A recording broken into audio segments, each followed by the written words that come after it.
سلامونه درنو لیدونکو، هیله ده چې روغه جوړه خوشحاله اوسئ. قدرمنو هېوادوالو، نن داسې یو کورنۍ ته راغلی یم چې دغه ډېر له فقر او غربت سره مخ دی. 7 جنکۍ دي او یو زوی دی. نو د دې حال له تاسو سره شریکولو، موږ سره اوسئ. السلام علیکم. څنګه یې؟ خیر شکر. ماشومان ښه دي؟ شکر. ژوند زندګي څنګه تېرېږي؟ والله شکر دی، والله ډېر حالات هم ډېر خراب دي. څنګه یې تاسو ښه یې؟ ښه. څه مشکلات لرئ؟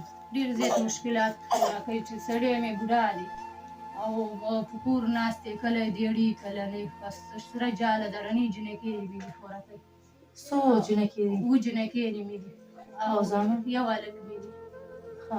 او ډېر زیات دغه لرمه چې د غرمې وخورم خوراکۍ، د ماښام راته ژاړي چې د ماښام سبۍ چې راپاڅېږي مدرسې ته ځي، وایي موږ له چای ډوډۍ راکړه چې موږ ځو. زه ورته وایم ځئ لاړ شئ، چې بېرته راشئ بیا به درکړم. چې بېرته راشي ډوډۍ، زه ورته وایم شی یې درکړم. پلار د پلار یې په کور ناست دی، د ماښام وخوړه، د سبۍ او د غرمې ولې ژاړي. نشته حساب نشته دی، بس ډېر زیات مشکلات هم دی. دغه کوټه هم ده، داسې اوبه ترې را روان دي. اوس مې دا هټ وکړې، ما چې خاوره خو به پرې واچومه، پلاستیک وس هم نه لرل. او د دې ډاګونه دا اوړه را روان دي، د ماشومانو په خولې کې تویېږي، په سترګو یې تویېږي. سبۍ چې راپاڅېږي دا څادر پرې داسې وهم چې دا ګردونه ترې توی شي. بستره مې خرابه ده، داسې دا مالش چې دی خولې کې دوړېږي، پوښونه یې نشته دی. نو ډېر زیات مشکلات دی. که تاسې موږ سره لږه مرسته وکړئ نو ډېر به شکر به وباسو. خاوند دې څه کار کوي؟ خاوند مې بیخي کار نشته دی، دغلته بنګلۍ ټولوي. هم جمعه کې 2 جمعې بعد یو 100 روپۍ ورکوي. 100 روپۍ به زه چشته کړم. او رڼې جنکۍ سلګونه ورکوي ورته. نو دا د کور ضرورت په څه پوره کوم؟ بیخي نشم پوره که څه درته ووایم چې ویې خورې، د غرمې وخورم، 2 وخته زما بچي نه ورګرځي. هم کله ورته همداسې وریجې وخوټ کوم، بې غوړو بې خوږي، او یا یې وخوري یا یې چغې سوري وي. دا هله ټول شي وي، دا ولې ژاړي؟ زه ورته وایم چې دا وږي دي، څه شی وخوري. یا یو طبقۍ کومه ډوډۍ چا نیولې راوړې لکه وظیفه غواړي. ډېره زیاته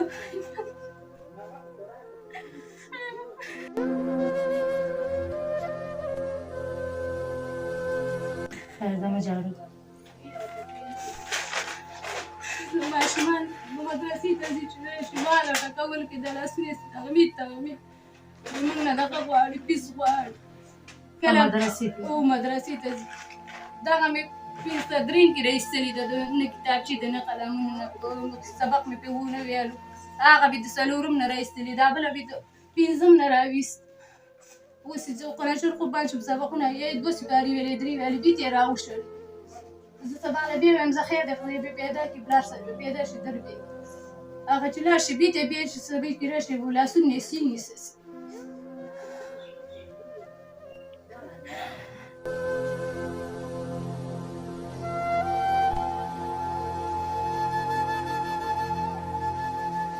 خیر ده، مه ژاړئ، الله مهربان ذات دی.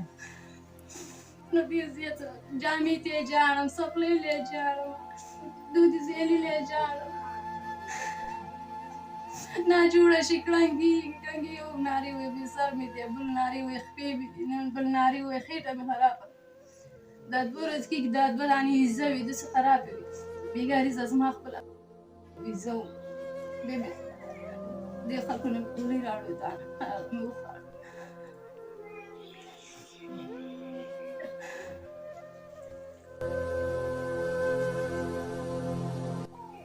هلکان وی خو چې ته به مې ایستلې وې، کاروبار بې که لنګه جنکۍ مې دي، څه شی وه. دا لورګانو مهرباني دې راباندې کړې، د هومره خو راباندې د الله مهرباني وکړه، د شتو مهرباني، د روغ صورت مهرباني راباندې یا الله ته وکړه.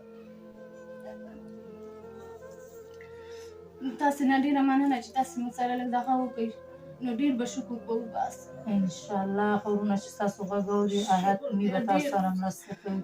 ښه، خلکې تاسو څه ویل غواړئ؟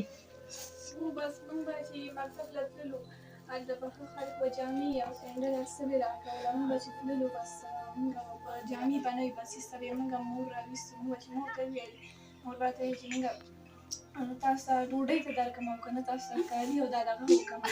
موږ به چې موږ د سبق نه ځان نه اخیستو، فیس یې رانه غوښتلو او موږ زما مور او پلار سره نه وو، او بس موږ یې د سبق نه هم راویستو او د مکتب نه هم راویستو. ډېر زیات مشکلات لرم ډېر زیات دې تاسو سره ښه وکړي چې داسې دونه دغه مونږ سره وکړو څنګه به ښه داسې مونږ سره وکړو تاسو سره دې حل وکړو قدرمنو هېوادوالو تاسو د دغې مور فریاد واورېدو چې ټول اووه جینکې دي زامن نه لري یو زوی دی هغه هم د ټولو نه کشر او خاوند یې هم کاروبار نشي کولی بوډا بابا دی یعنې د کار نه دی ځای ډېر بلاکونه یې په کور اورېدلي دي شل شل پروت و اوس لا بار دننه کېږي او داسې د کاروبار نه دی نو هیله کومه د دغې ناهیلو خویندو لپاره تاسو مرسته وکړئ ځکه چې هر یو ته چې وګورئ سترګې د اوښکو نه ډکې دي نو هیله کومه چې ورسره مرسته وکړئ که ډېر نه لږ ضرورت به یې پوره شي تر یو وخته پورې هیله کومه د انسانیت له مخې له دوی سره مرسته وکړئ که چیرې غواړئ مرسته وکړئ نو زما د وټساپ شمېره ده 0 اویا 9 څلوېښت 200 اتیا د لیدو څخه مننه